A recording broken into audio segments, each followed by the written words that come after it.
வணக்கம்.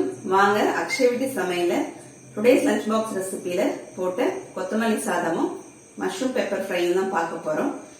இது பாத்தீங்கன்னா ஸ்கூல் லஞ்ச் பாக்ஸ் ரெசிபிக்காக செஞ்ச ரெசிபிங்க. இது வந்து போன மாசத்துக்கான ஸ்கூல் லஞ்ச் பாக்ஸ் ரெசிபியில பண்ணது. நடுவுல தீபாவளி வந்ததுனால அந்த ரெசிபி தான் பண்ணதுனால இந்த அப்படியே போஸ்ட் பண்ணாம இருந்ததும். கொத்தமல்லி சாதம் பாத்தீங்கன்னா ரொம்ப சுலபமா செஞ்சு முடிச்சிடலாம். பிள்ளைங்களும் ரொம்ப விரும்பி சாப்பிடுவாங்க. அத மாதிரி இதுக்கு மஷ்ரூம் பெப்பர் ஃப்ரை தான் பண்ணணும்னாங்க. நம்ம உருளைக்கிழங்கு வறுவல் அப்படிலாம் முட்டை வறுவல் அப்படி எது வேணாலும் நம்ம பண்ணி கொடுக்கலாம். வாங்க இப்ப வீடியோக்குள்ள போயிட்டு ரெசிபி பார்க்கலாம். இது பாத்தீங்கன்னா மஷ்ரூம்க்கு 200 கிராம் மஷ்ரூம் பாக்கெட் வாங்கியிருக்கேன். இப்போ அதை பவுலில் கொட்டிட்டு ஃபஸ்ட்டு ஒரு வெறுமனாவே கழுவிடலாம். மண்ணெலாம் இருக்கும். இதுக்கப்புறம் இதில் ஒரு கார்ன்ஃப்ளவர் மாவாது இல்லைன்னா மைதா மாவாது சேர்த்துக்கலாம். ஏன்னா இந்த மாவு போட்டு நம்ம பெசரி கழுவும் போது பார்த்தீங்கன்னா நல்லா க்ளீனாக கழுவி எடுத்துரும். கழுவிட்டு இப்போ கட் பண்ணிடலாம். பண்ணி தண்ணியில் போட்டு வச்சுருக்குங்க. தண்ணியில் போட்டு வச்சா நமக்கு கருக்காது. இப்போ கொத்தமல்லி புதினாலாம் கழுவிட்டு தண்ணியில் போட்டு வச்சுருக்கோம். ஸ்டவ்வில் ஒரு கடாய் எடுத்து வச்சுருக்கேன். அதில் 1 ஸ்பூன் அளவுக்கு எண்ணெய் சேர்த்துருக்கேங்க. இப்போ எண்ணெய் காஞ்சோடனே ஒரு 2 துண்டு பட்டை, ஒரு பிரிஞ்சி இலை, ஒரு 2 பெரிய வெங்காயங்க நீல வாக்கில் கட் பண்ணதை சேர்த்துக்கலாம். சேர்த்துட்டு வெங்காயத்தை வதக்கிக்கலாங்க. நம்ம முதல்ல பார்த்தீங்கன்னா மஷ்ரூம் பெப்பர் ஃப்ரை பண்ண போகிறோம். அதுக்காக தான் வெங்காயம் வதக்கிட்டு இருக்கோம். இப்போ மிக்சி ஜாரில் கொத்தமல்லி சாதத்துக்கு நல்லா ஒரு இந்த அளவுக்கு கொத்தமல்லி நம்ம எடுத்து ஒரு கட்டு கொத்தமல்லி வாங்கினோம்னா நமக்கு சரியாக இருக்கும்.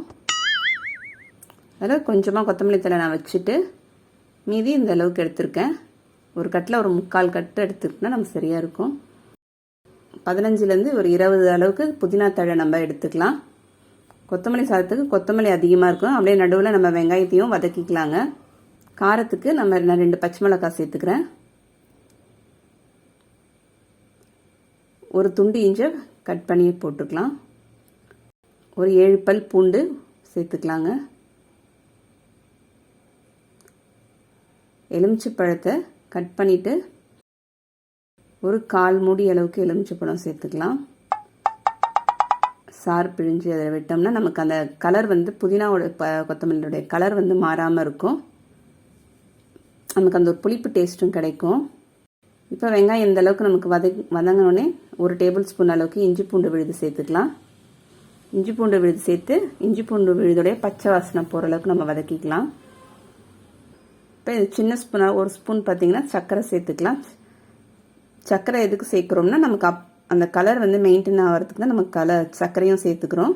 அப்படியே இந்த பக்கம் பார்த்தீங்கன்னா நம்ம வதக்கிக்கிட்டே மிக்சி ஜாரில் நம்ம அரைச்சிடலாங்க. கொஞ்சமாக தண்ணி சேர்த்து அரைச்சிடலாம்.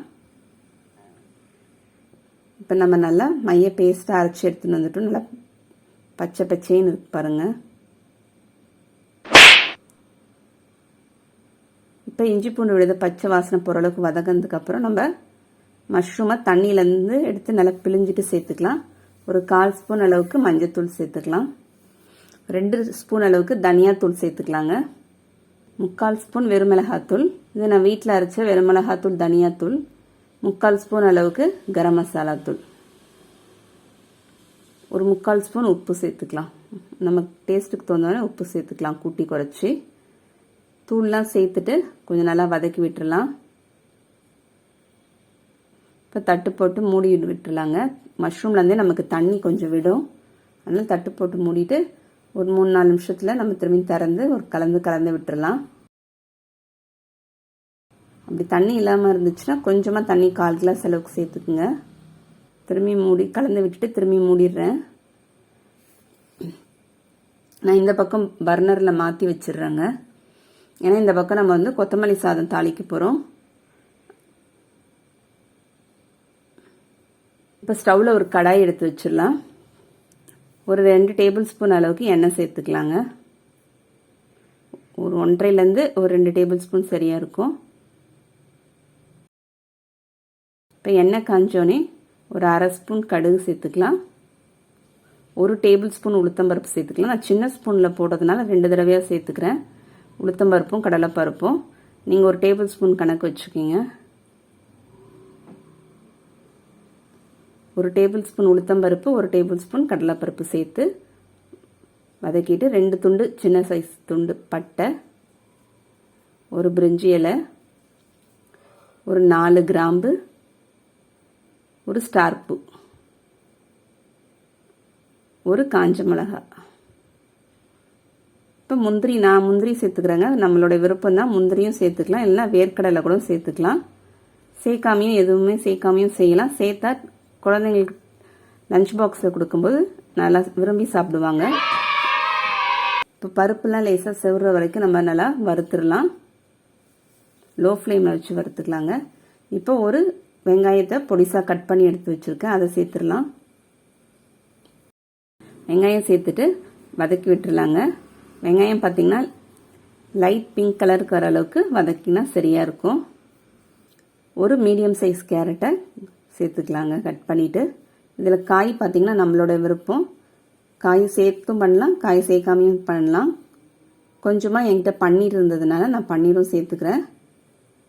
நீங்கள் இதுக்கு பதில் உருளைக்கிழங்கு கூட கட் பண்ணி தோல் சீவிட்டு கட் பண்ணி சேர்த்துக்கலாம். இல்லை பச்சை பட்டாணி சேர்த்துக்கலாம், ஸ்வீட் கார்ன் சேர்த்துக்கலாம், நம்மளோட விருப்பம்.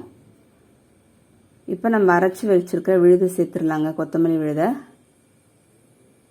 நம்ம பிள்ளைங்களுக்கு எந்த காய்கறி பிடிக்குமோ அதை சேர்த்து நம்ம செஞ்சு கொடுத்துக்கலாம். இப்போ எல்லா விழுதையும் சேர்த்தாச்சு. நம்ம ஒரு வதக்கிவிட்டு லோ ஃப்ளேமில் வச்சுட்டு ஒரு 3-4 நிமிஷம் மூடி போட்டு மூடிடலாம்.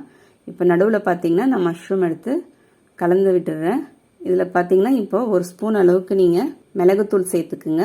கலந்து விட்டுட்டு இப்போ ஒரு பச்சை கருவேப்பிலை கொஞ்சமும் கொத்தமல்லி தலையும் சேர்த்துடலாங்க.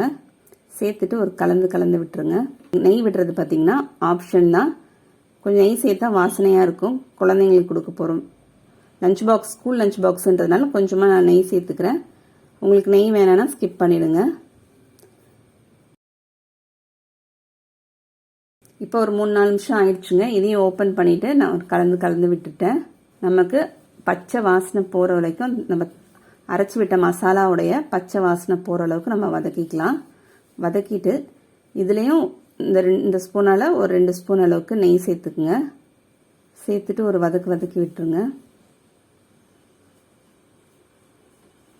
மூடி போட்டு ஒரு 2 நிமிஷம் லோ ஃப்ளேமில் அப்படியே மூடி வச்சுட்டா நமக்கு சரியாக இருக்குது. இப்போ சாதத்தை நான் வடித்து ஆற வச்சு நல்லா உதிரியாக இருக்கணும் சாதம். அப்போ தான் நமக்கு இந்த மாதிரி கலந்த சாதத்துக்கு ரொம்பவே நல்லாயிருக்கும். அதான் சாதம் வடித்து நல்லா ஆற வச்சு எடுத்து வச்சுருக்கேன். இப்போ நம்ம சாதம் சேர்த்துக்கலாம். இப்போ தேவையான அளவுக்கு உப்பு சேர்த்துக்கலாங்க. கலந்து விட்டுட்டு இப்போ பார்த்திங்கன்னா மசாலா கொஞ்சம் கூட இருக்குது, அதனால நான் இன்னும் கொஞ்சம் கூட சாதம் சேர்த்துக்க போகிறேன். இப்போ சாதம் சேர்த்து கலந்தாச்சு. இப்போ நம்ம இதில் ஒரு 1/4 மூடி அளவுக்கு திரும்பவும் லெமன் புழிஞ்சு விட்டுடலாம் மேலாப்பில். அப்படி புழிஞ்சு விடும்போது பார்த்திங்கன்னா அந்த புளிப்பு டேஸ்ட் வந்து ரொம்பவே நல்லாயிருக்கும். கொஞ்சமாக கொத்தமல்லி தழை சேர்த்துக்கலாம். பார்க்கவே சூப்பராக இருக்கும். இது மாதிரி செஞ்சு கொடுத்தோம்னா குழந்தைங்க கண்டிப்பாக விரும்பி சாப்பிடுவாங்க. லஞ்ச் பாக்ஸ்க்கு நம்ம செஞ்சு வச்சு காலையில் பேக் பண்ணோம்னா மத்தியானம் ரொம்பவே நல்லாயிருக்கும். இப்போ கொத்தமல்லி சாதம் நமக்கு ரெடி ஆயிடுச்சுங்க. கூடவே நான் கொஞ்சமாக தயிர் வெங்காயமும் வச்சுருக்கேன். நீங்களும் இந்த மாதிரி செஞ்சு பார்த்துட்டு எப்படின்னு கமெண்ட்டில் சொல்லுங்கள். உங்களுக்கு இந்த வீடியோ பிடிச்சிருந்தா லைக் பண்ணுங்கள், ஷேர் பண்ணுங்கள், சப்ஸ்கிரைப் பண்ணுங்கள். அடுத்த வீடியோவில் பார்க்கலாம். தேங்க்யூ.